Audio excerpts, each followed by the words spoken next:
je donne d'abord la parole à Monsieur Bernard Annuyé, docteur en sociologie, enseignant-chercheur à l'Université Paris-Descartes, ancien directeur de l'association Les Amis Services à Domicile. Vous disposez malheureusement simplement de 15 minutes et un grand papier blanc va circuler à la 16e minute. Bonjour, vous n'aurez pas de souci à vous faire comme phobique du temps, comme marathonien, j'ai déclenché mon chronomètre. Voilà. Et donc, au bout de 15 minutes, dis des choses intelligentes ou pas. Est-ce que j'ai des choses à vous dire d'intelligent? Je pense que non.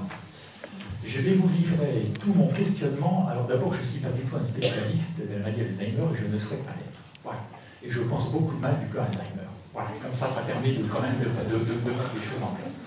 Et je m'appuierai quand même sur le témoignage de Fabienne Piel que j'ai trouvé intéressant en disant est-ce qu'un jour quand même on ne pourrait pas faire de cette maladie une maladie handicapante parmi d'autres? Et je reviendrai sur ce que Fabrice a dit. J'étais contente parce qu'au dernier moment, il a ramené la loi de 2005 du 11 février qui me paraît une loi essentielle. Je répète le titre exact parce qu'on a dit toujours le titre, la loi pour l'égalité des droits et des chances, la participation et la citoyenneté des personnes handicapées. Je le dis tout de suite parce que la France ignore profondément à la classification internationale du fonctionnement humain de l'OMS 2001 que cette loi parle de déficience, elle parle de limitation d'activité, mais elle parle surtout de l'environnement social, on a vu tout à l'heure, du regard social, et du fait qu'au-delà de la déficience, c'est souvent la société qui stigmatise et qui handicape, au sens de qui désavantage socialement, beaucoup plus que la déficience elle. Et ce que nous a appris cette classification de CIF, que les Français, encore une fois, ignorent superbement, c'est que si sur la déficience, on ne peut pas faire grand-chose quelquefois, tout en souhaitant pouvoir faire quelque chose, on peut faire beaucoup de choses sur l'environnement social, sur les facteurs personnels, sur les facteurs environnementaux. Et donc je ramène la CIF toujours parce que les Français la connaissent pas. Alors ça c'est une première chose. La deuxième chose, Fabrice a dit aussi qu'il a fait un peu l'impasse sur la citoyenneté. Par moment je suis sociologue, mais surtout actuellement je me découvre citoyen. Dans un débat qui est un bordel noir aujourd'hui, c'est pas d'autre mot, hein, c'est un bordel noir partout. Je rappelle qu'on parle de démence financière, hein, on parle de démence financière. Et pour moi, comme sociologue, si la démence est intéressante, c'est que la démence, pour moi, elle est ce qu'on appelait dans les années 70 un analyseur social du fonctionnement de la société. Dans un service à domicile que j'ai dirigé pendant 32 ans, le dit dément, hein, ma démence est aussi avérée pour mes copains, c'est peut-être pas celle de type Alzheimer, mais elle est largement avérée. Dément, c'est simplement celui qui est privé d'esprit, voire privé d'esprit commun. Enfin, il paraît que je ne pense pas comme tout le monde. Bon. Enfin, on est quelques-uns à être déviants quand même, hein. On en a besoin aujourd'hui. Dans le service d'aide à domicile, ce que j'ai remarqué, c'est que les gens, effectivement, pour lesquels on n'arrivait pas à bien faire, ils venaient pointer les failles de notre fonctionnement. De même qu'en hébergement, là, encore une fois, la personne dit démente, elle vient pointer les failles du fonctionnement de l'institution. On est dans quelque chose qui s'appelle le cadre institutionnel. Le cadre institutionnel, ça peut être aussi bien le cadre de la société globalement que le cadre d'un service à domicile qui est une institution, depuis le rapport Larocque, puisque le domicile a été institué comme la politique vieillesse, comme l'EHPAD. Vous voyez donc la notion d'institution, il faut s'entendre au sens très large, ce qui est institué, dont le droit fait partie, mais pas seulement le droit. Et donc sur ces questions de citoyenneté, je vous renvoie d'abord une très bonne auteure que vous connaissez forcément, qui s'appelle Dominique Schnapper, qui est une sociologue qui a beaucoup travaillé sur la citoyenneté.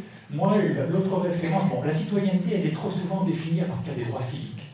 Je voudrais rappeler aujourd'hui que depuis quelques temps, on parle surtout de droits sociaux. Les droits sociaux, le droit à choisir son mode de vie, le droit à rester chez soi, le droit à choisir des choses élémentaires, d'avoir un toit, d'avoir un travail. Les droits sociaux aujourd'hui élémentaires sont bafoués pour beaucoup de gens, et pas seulement pour les gens qui ont des déficiences avérées. Je vous renvoie à quelqu'un qui est une référence pour moi, c'est Amartya Sen.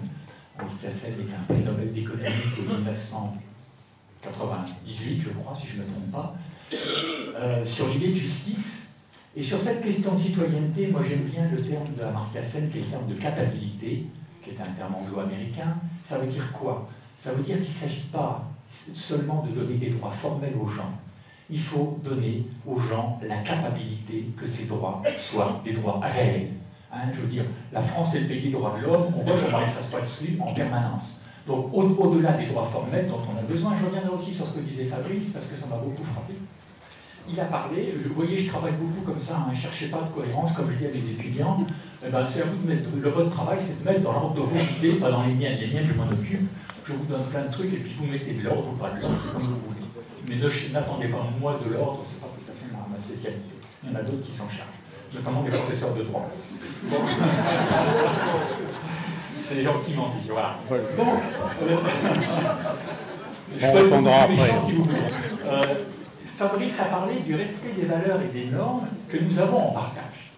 Alors moi, effectivement, ces questions de normes et de valeurs m'intéressent beaucoup, et vous verrez que ce qui m'intéresse beaucoup, c'est toute l'ambiguïté qu'il y a dans les politiques publiques entre universalité et spécificité. Et quand Fabienne parlait tout à l'heure du handicap, j'ai un de mes copains qui est un anthropologue du handicap qui s'appelle Henri-Jacques Sticker, avec qui on en parle beaucoup, sur la notion du handicap au sens large, du désavantage social créé par une déficience mal compensée par l'environnement.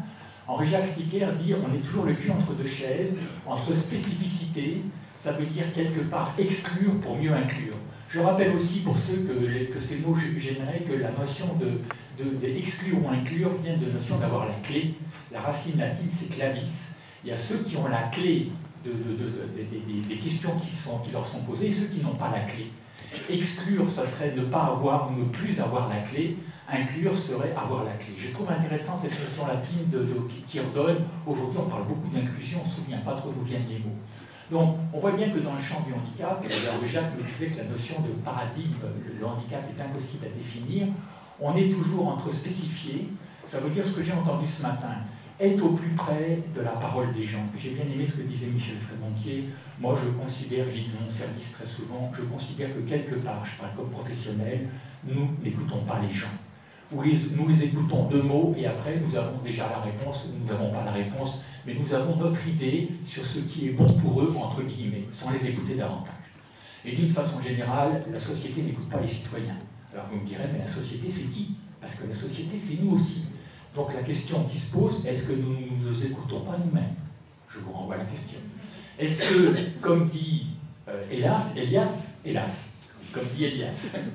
J'aime beaucoup d'Henri Elias, qui a été beaucoup piraté par Bourdieu, notamment, qui ne l'a jamais dit. Bon, j'ai beaucoup d'amitié pour Bourdieu, il a écrit des phrases immémoriales, mais il a quand même beaucoup piraté Elias. Et je rends à Elias ce qui lui revient, sociologue allemand, la société des individus. Ce que dit Elias, on va le retrouver dans notre débat.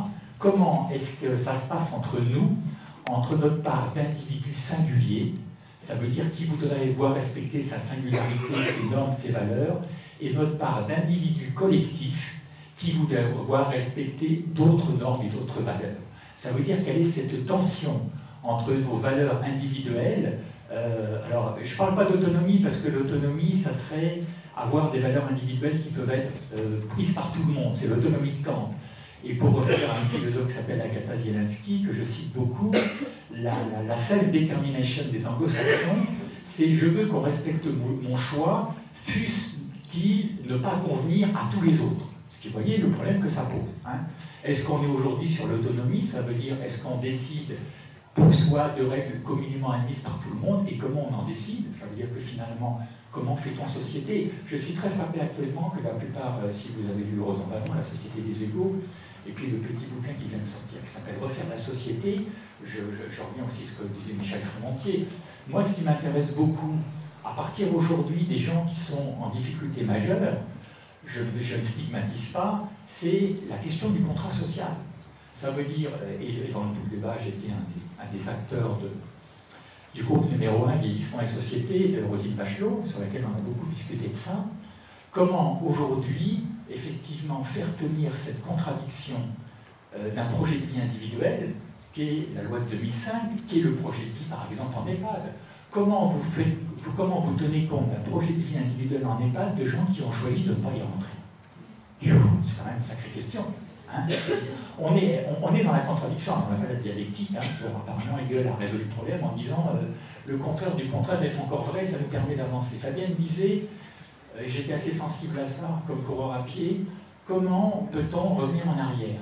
Et moi j'ai ajouté sur mon papier, comment peut-on revenir en arrière en continuant à avancer? Alors en dehors de recourir à reculons, ce qui n'est quand même pas très simple, je ne sais pas si vous avez essayé, mais quand vous courez à reculons, même si vous regardez derrière qu'il n'y a rien, vous retournez sans arrêt. Je trouve ça assez intéressant parce que quelque part il n'y a pas de visibilité. Donc cette notion de revenir en arrière, en fait en matière d'éthique et de citoyenneté, Je veux dire, il y a quand même des exemples célèbres, il faut venir chez les Grecs, hein, même si la démocratie athénienne posait beaucoup de problèmes. Je vous rappelle qu'il y avait une catégorie de mecs particuliers qui étaient des citoyens, les autres ne l'étaient pas. Quand on cite le modèle, j'aime beaucoup Jacqueline de Rony, un célèbre hellénisme, mais bon, la démocratie grecque, elle souffre quand même un petit peu de certaines tares. Hein. Ça n'empêche pas d'y revenir. Donc, vous voyez, toutes ces questions-là, comment spécifier, tout en... On parle beaucoup aujourd'hui en termes d'architecture, en termes d'aménagement de la société, du terme américain « design for all », design universel. Est-ce qu'on peut, dans l'habitat, avoir des systèmes d'habitat qui permettent à toutes les formes de désavantage d'y trouver leur place? Ou est-ce qu'on fait des appartements pour tel et tel type de pathologie? Vous voyez, c'est quelque chose, je travaille beaucoup actuellement avec les urbanistes, les architectes, c'est une question qui se pose, et chaque fois qu'on a dit qu'on voulait faire de l'universel, on finit par faire du particulier. Et donc moi je m'interroge effectivement sur cette contradiction, qui est vraiment quelque chose de très important. Comment peut-on, encore une fois, décliner en même temps des valeurs générales? Et je répète que les valeurs générales aujourd'hui, qui est-ce qui les fait? C'est-à-dire, c'est la question de la démocratie. Je veux dire, si je prends par exemple l'Agence nationale de l'évaluation sociale et médico-sociale, l'ANES, qui a été mise en place après la loi de 2002, dont parlait Fabrice tout à l'heure. Elle nous pond tous les jours les bonnes pratiques, des trucs. Mais merde, on a envie de bien travailler, ça commence à bien faire les bonnes pratiques. Est-ce qu'on a les moyens politiquement au sens littéral? Est-ce qu'on a l'argent? Est-ce qu'on a la compétence des soignants? Est-ce qu'on a la compétence des familles pour faire des choses? Moi j'entends les mêmes trucs depuis 40 ans. Et c'est vrai, comme je dis aux gens, si je suis devenu épouvantable, et je veux bien en convenir, c'est quand même quelque part vous qui m'avez rendu épouvantable. Parce que d'entendre les mêmes trucs depuis 40 ans et de ne pas les mettre en œuvre, ça commence à bien faire pour le coup. Hein. La bienfaisance, elle commence à bien faire. Moi, dans le service que j'avais, c'était très simple.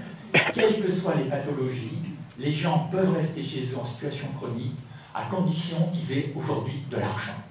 Nous avons dans le service maintenu des gens avec des démences très avancées. Si vous êtes capable de sortir 6 000 € par mois, ça ne pose aucun problème.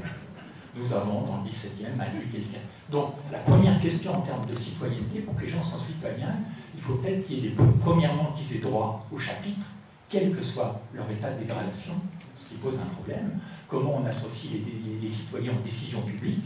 Je reviens à la démocratie. Hein, comment on fait aujourd'hui émerger des groupes de citoyens et non pas laisser la parole aux experts? Comme dit Ricoeur, les experts sur les choses de la vie quotidienne, ils n'en savent pas plus que nous. Les experts ne sont pas là pour nous dicter ce que nous devons faire. Les experts, ils ont un rôle, pour autant que je le sois quelquefois avec beaucoup de précaution, c'est de remettre en jeu le débat public. Tout ce que vous faites aujourd'hui, et ce que je trouve super, c'est de mettre en jeu le débat public, dans toute sa contradiction et dans toute sa controverse. Je regarde le chronomètre, 12 minutes 49. On a encore 2 minutes.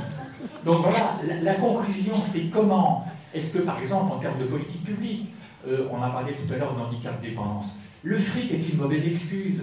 Il y a des milliards qui circulent. Je le sais très bien, ma deuxième fille est à la banque de financement et d'investissement de BNP Paribas. Ça me donne d'assez bons éléments de discussion. Même si la BNP fait moins de profit qu'avant, il y a encore du fric. On nous raconte que handicap dépendance, on ne peut pas supprimer cette barrière d'âge, que la France est la seule à mettre en Europe. Hein, la France est la seule à avoir une barrière de 60 ans. Ça veut dire quoi? Ça veut dire que si vous avez moins de 60 ans, vous aurez éventuellement 10 à 12 000 € pour rester chez vous. Et si vous avez 60 ans et plus, vous aurez 1 300 €.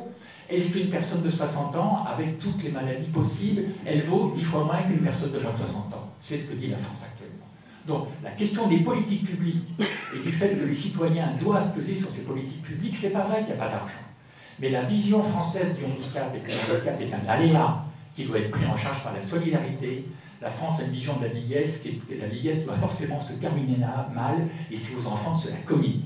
Ce n'est pas à la puissance publique, c'est ce qu'on a entendu.